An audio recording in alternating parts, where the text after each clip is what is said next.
யோபு 42:10 படி அவன் இழந்த எல்லாவற்றையும் இரண்டத்தனையாய் கொடுத்த ஆண்டவர் உங்களுக்கு செய்ய மாட்டாரா? தேவன் பட்சவாதம் உள்ளவர் அல்ல என்று ரோமர் 2:11 சொல்கிறது. அப்போஸ்தலர் 10:34 சொல்கிறது. 2 மடங்கு என்று உங்களை ஆசீர்வதிப்பார். 2 மடங்கு உங்களை ஆசீர்வதிப்பார். எத்தனை பேர் அதை நம்புகிறீர்கள்? ஹல்லேலூயா, ஹல்லேலூயா. ஒரு காரியத்தை சொல்லி நான் முடிக்கட்டும். வேதம் சொல்லுகிறது, இயேசு 61:3 காணக்கூடாத இறைவன் இறங்கி வந்தது இந்த நொறுக்குதலை தாம் அனுபவிப்பதற்காக மட்டுமல்ல. இயேசு 61:3 படி துக்கத்திற்கு பதிலாக நமக்கு ஆனந்த தைலத்தை கொடுப்பதற்காக, துயரத்திற்கு பதிலாய் ஆனந்த தைலம், நொறுக்குதலுக்கு பதிலாக ஆனந்த தைலத்தை கொடுக்கவே அவர் வந்தார். சங்கீதம் 38:8 சங்கீதக்காரன் என்ன சொல்கிறார் கேட்போமா? நான் பலனற்று போய் மிகவும் நொறுக்கப்பட்டேன், என் இருதயத்தின் கொந்தளிப்பினால் கதறுகிறேன். ஏன் அவன் இருதயம் நொறுங்கியதான்? அதே சங்கீதம் 38:4-6 வசனங்களை வாசிக்க கேட்போம்.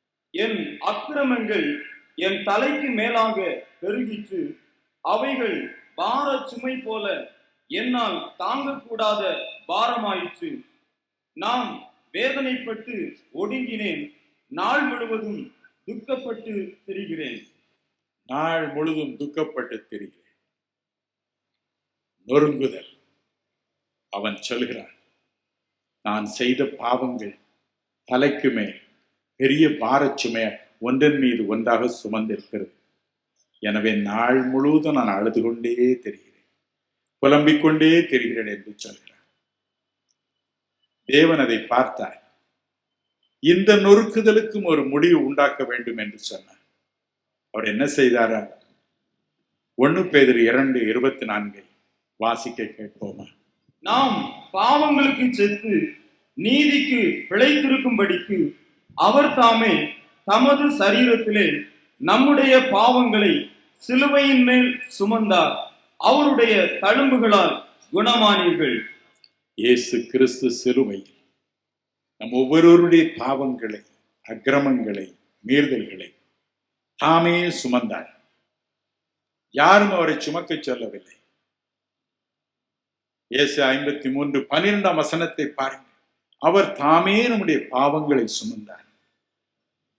பாவங்கள், அக்கிரமங்கள் நம்முடைய வாழ்க்கையை நரகமாக்குகின்றன. பழைய பாவ வாழ்க்கை நினைவு உள்ளத்தை உடைத்து கொண்டே இருக்கிறது. ஐயோ, நான் ஏன் அப்படி பேசினேன்? ஏன் கோபப்பட்டேன்? ஏன் பொய் சொன்னேன்? ஏன் தவறான வார்த்தைகளை பயன்படுத்தினேன்? ஏன் அந்த கெட்ட பழக்க வழக்கத்தில் ஈடுபட்டேன்? ஏன் வேறொரு ஆளுடைய மரணத்திற்கு காரணமான பழைய நினைவுகள் உள்ளத்தை நொறுக்கி கொண்டே இருக்கின்றன. ஒரு சமயம் எனக்கு தெரிந்த ஒரு அம்மையார் வேலையில்லாமல் கிராமத்திலே வாடிக்கொண்டிருக்கிற திருமணமாகாத பெண்களுக்கு ஏதோ ஒரு தொழிலை கற்றுத்தர வேண்டும் என்று ஒரு திட்டத்தை ஆரம்பித்தார். தையல் கற்றுக் கொடுத்தார். ஏராளமான வாலிப பிள்ளைகள் வந்து படித்தார். 1 மாதம் ஆயிற்று, எல்லாம் கற்றாயிற்று. அந்த பிள்ளைகள் எல்லாம் வீடு திரும்ப வேண்டிய நேரம் வந்தது. எல்லாரும் நன்றி என்று சொல்லி போய்விட்டார். ஒரு பெண் மட்டும் போக மறுத்து விட்டார். அவள் என்ன சொன்னாள்? அம்மா, தயவு செய்து என் வீட்டிற்கு என்னை அனுப்பி விடாதீங்க.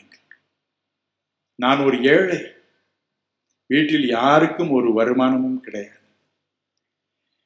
ஆகவே நான் வீட்டிற்கு போனால் என்னை விபச்சாரத்தில் ஈடுபடுத்துவார்கள். விபச்சாரம் செய்து நான் சம்பாதிக்கும் பணத்தில் தான் அத்தனை பேரும் சாப்பிடுகிறார்கள். இங்கு வந்த பிறகு நான் செய்த குற்றங்களை எல்லாம் ஆண்டவரிடம் சொன்னேன். என்னை மன்னிக்கும்படி வேண்டினேன். அவர் என்னை மன்னித்திருக்கிறார். தயவு செய்து என்னை திருப்பி அனுப்பி விடாதீர்கள். அந்த பழைய பாவ வாழ்க்கை எனக்கு வேண்டாம். மனம் கசந்தாள். காரணம், ஆண்டவராகிய இயேசு அவளுடைய கண்ணீரை பார்த்து, நொறுங்கிய உள்ளத்தை பார்த்து அவளுடைய பாவங்களை மன்னித்தார். புதிய ஒரு இருதயத்தை, தூய்மையான இருதயத்தை கொடுத்தார்.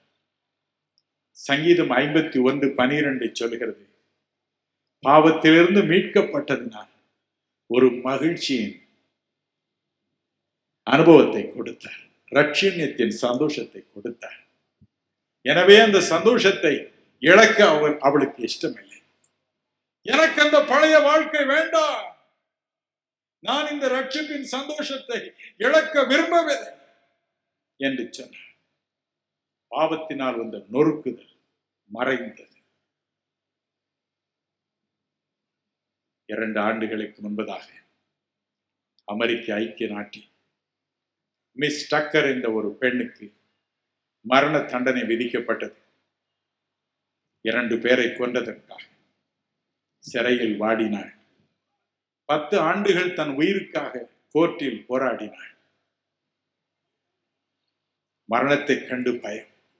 ஒரு நாள் போதகர் ஒருவர் வந்தார். மறு உலக வாழ்வை பற்றி சொன்னார். ஆண்டவர் எப்படி குறைகள் குற்றங்களை மன்னிக்கிறவர் என்று சொன்னார். நொறுங்கி இருந்த அவருடைய உள்ளத்திற்கு அது தேனை போல இருந்தது, மதுரமாய் இருந்தது. மனம் கசந்து அழுதாள். ஆண்டவரே, உம்மை அறியாத நாட்களில் தெய்வ பயமற்றவளாய் பணத்திற்காக இருவரை கொண்டது உண்மைதான். என்னை மன்னித்து விடும். என் இருதயம் நொறுங்கி போய் இருக்கிறது, எனக்கு ஆறுதலை தான். ஆண்டவர் மனம் இறங்கினார். தன் பாவங்களை அவர் மன்னித்தார் என்ற நிச்சயம் அவளுக்கு வந்தது. அவளையும் அறியாமல் ஒரு பரவசம் வந்தது. மகிழ்ச்சி உள்ளத்தை நிரப்பியது. அவளை மரண தண்டனைக்கு அழைத்து செல்லும் நேரம் வந்தது. கடைசியாக நீங்கள் என்ன கூறுகிறீர்கள் என்று அதிகாரிகள் கேட்டார், பத்திரிகையாளர்களுக்கு அனுப்புவதற்காக. அந்த பெண் என்ன சொன்னார்? என் கவலையெல்லாம் நீங்கி போனது.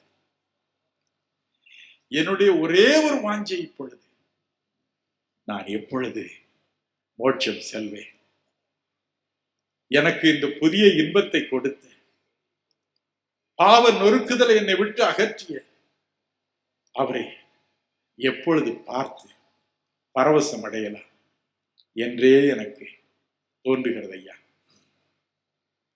இந்த இன்பத்தை, பேரின்பத்தை எனக்கு கொடுத்த அவரை நான் போய் பார்க்க வேண்டும் என்று சொன்னார். என் அன்பிற்குரியவர்களே, அதுதான் கிறிஸ்து தரும் ரட்சண்யத்தின் சந்தோஷம். நொறுங்குண்ட இதயத்தின் வேதனை அவர் அறிந்திருக்கிறார். அவருடைய இருதயமும் நொறுங்கும்படிக்கு ஒப்புக் கொடுத்தார். மட்டுமல்ல, இருதயத்தை தொடர்ந்து நொறுக்கும் பாவங்களில் இருந்து விடுதலை செய்து ரட்சிப்பின் சந்தோஷத்தை கொடுத்தார். மகிழ்ச்சியோடு அந்த பெண் மோட்சத்திற்கு போகும் நேரத்தை எதிர்பார்க்கும்படிக்கு அந்த இதயத்தை மாற்றினார்.